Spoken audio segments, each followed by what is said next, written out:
A Zalavölgyi nyitott porták hálózat számtalan kincset rejt.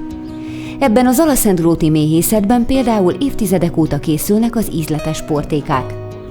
Skapér Zoltán édesapja mellett még gyerekként tanult bele a szakma fortéjaiba, majd az ő nyomdokaiba lépve a 80-as évek eleje óta maga is méhészkedik.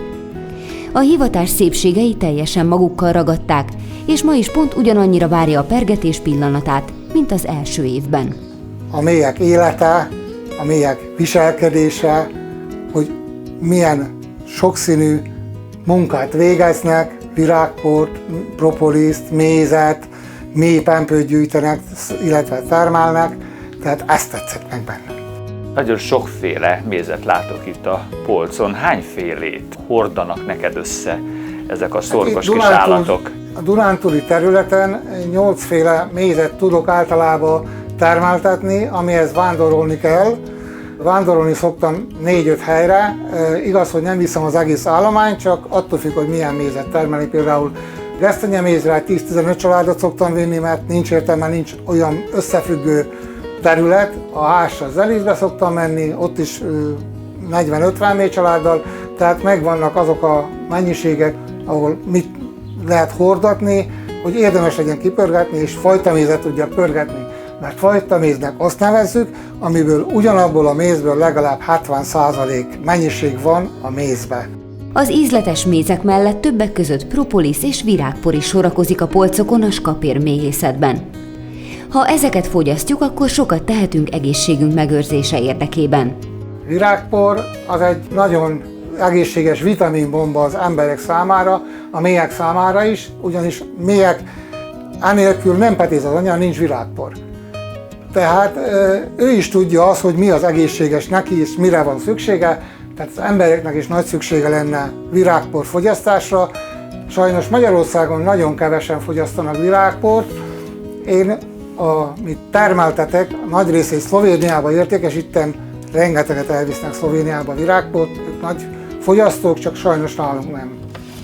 Nagyon. Pedig bent van az első 6 B-vitamin, bent van az ismert 21 aminosavból 20, vasmangán, réz és egy kevés természetes antibiotikum.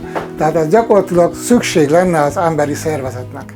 Zoli, te hogy látod, hogy minden méhész ért a méhekhez? Nem vesznek el túl sok mézet egyes méhészek az állománytól?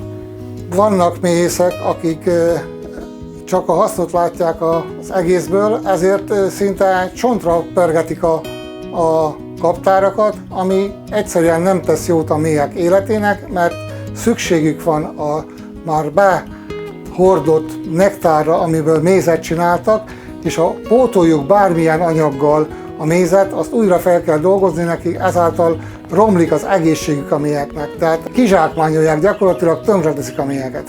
Sajnos nem két ember ismerek én is ilyet, aki hajlandó ezt megtenni. Tehát a nagyobb profit érdekébe. De mi igazi méhészek, mi erre nem vagyunk képesek.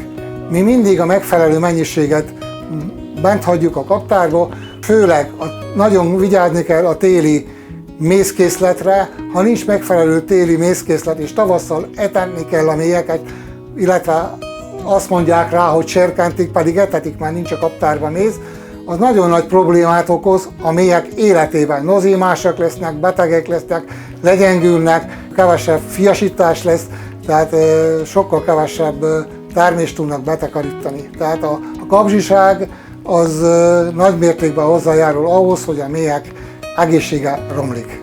Zoltán 1983 óta szívvel, lélekkel vezeti a gazdaságot, és nagyon fontos számára, hogy az embereknek kiváló minőségű mézet és méhészeti termékeket adjon. A méhészet sokkal többet jelent számára, mint csupán egy elvégzendő feladat.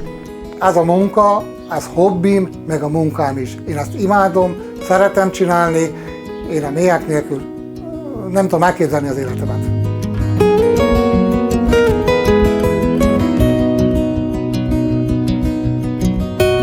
A skapér méhészet az elsők között csatlakozott a Zalavölgyi nyitott porták hálózathoz, és kitárta gazdasága kapuit az érdeklődők előtt. Tudtuk, hogy jó mézet készít, nagyon aktív, nagyon együttműködő, nagyon segítőkész, és amikor elkezdtük a műhely munkákat, értelemszerűen őt is megszólítottuk, és ott volt a kezdetektől fogva. Ezt a nyitott porták dolgot, ezt ugye francia mintára terveztétek meg. Mennyiben hasonlít ez a francia példára, és mennyire lett ez egyedi, magyar nyitott porták? Hát azért ezeken a szakmai tanulmányokon az a legfontosabb, hogy az ember látja, hogy máshogy hogyan működik. De én azt gondolom, alapvetően nagy hiba lenne, hogyha azt le akarnánk másolni. Ez biztosan magyar. Tehát, hogyha összehasonlítanánk francia, vagy bármilyen más példával, különböző, hiszen egészen mások az adottságaink, még mondhatom a történelmi hátterünk, a lehetőségünk, a jogszabály lehetőségünk, minden más. Tehát ez azért magyar. Azt tudjuk megcsinálni, amit itt lehetőség van rá, amiben partnerek azok az emberek, akik itt dolgoznak, amit ők szeretnének csinálni, meg egyébként a jogszabály lehetőségek is biztosítva tennek, meg egyébként amihez valamilyen módon talán támogatás is szerezhető, mert egyébként ehhez azért mégiscsak kell. Tehát itt mi a LEADER programban támogatjuk ezeket az embereket egyénileg, ha van neki jó pályázati elképzelése, de próbáljuk a hálózatot magát is támogatni, hogy erősíteni a közös marketinget, a közös munkát, a közös tervezést. A nyitott porták csapata nagyon színes, többek között borászok, sajt- és lekvárkészítők is csatlakoztak már a hálózathoz. Az évek során nem csak a termelők kapuja tárult ki a vásárlók előtt, hanem sok minden változott.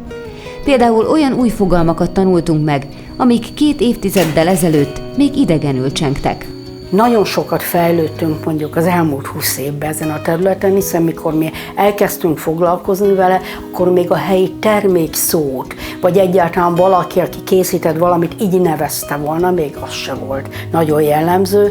Azóta azért ez szerencsére változott, és ami egyébként én azt gondolom, hogy nagyon biztató, hogy ez az időszak most ez kedvez neki, tehát egyre többen érdeklődnek erre, és mi ezt ilyen értelemben mi mondhatom, hogy küldetésnek is tekintjük, mert nem feltétlenül csak azokkal foglalkozunk, akik nyitott portások, hanem igyekszünk azokkal, akik helyi termék előállítók, akkor is, hogyha nem tartozik hozzánk. Tehát, hogy rendezünk egy programot, meghirdetünk egy szakmai tanulmányutat, ugyanúgy szívesen látunk mindenkit, hiszen azt gondoljuk, hogy az a legfontosabb, és ebb biztosan, hogy helyi terméket állítson elő, amit elfogyaszthat az a vendég, aki eljön, és meg is nézheti, de a helyi lakos ellátására ugyanilyen fontos.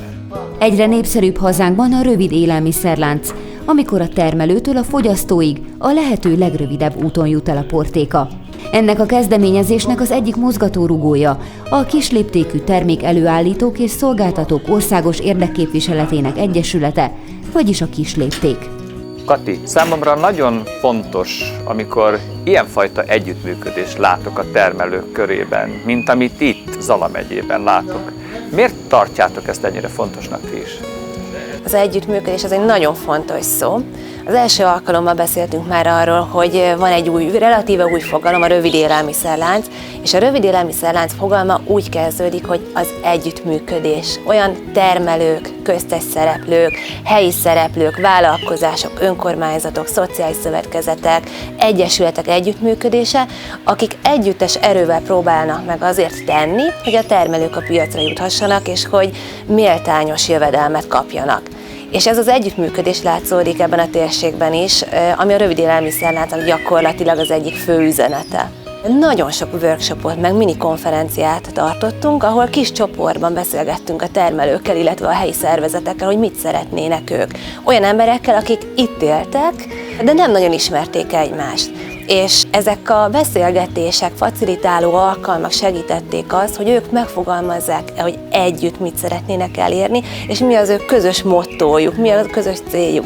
És így fogalmazódott meg az együttműködésnek az egyik célja, ami szerintem példaértékű az országban. Ők azt mondták, hogy egy pici térségben, pici embereknek együtt dobbanó zöld szíve, ez a kis zalai együttműködés, az Zala Termál völgyében, És ez az, ami elindította azt, hogy ezért a célért hogyan képesek ők tenni, mik azok a feltételek, amitől ez meg tud valósulni, és mi az, amit ebből ők át akarnak adni azoknak az embereknek, azoknak a családoknak, akik ide érkeznek a térségbe. A Smart Chain projekt igények vezérelte innovációk a rövid élelmiszerláncokban. Az Európai Unió Horizont 2020 kutatási és innovációs keretprogramja támogatásával valósul meg.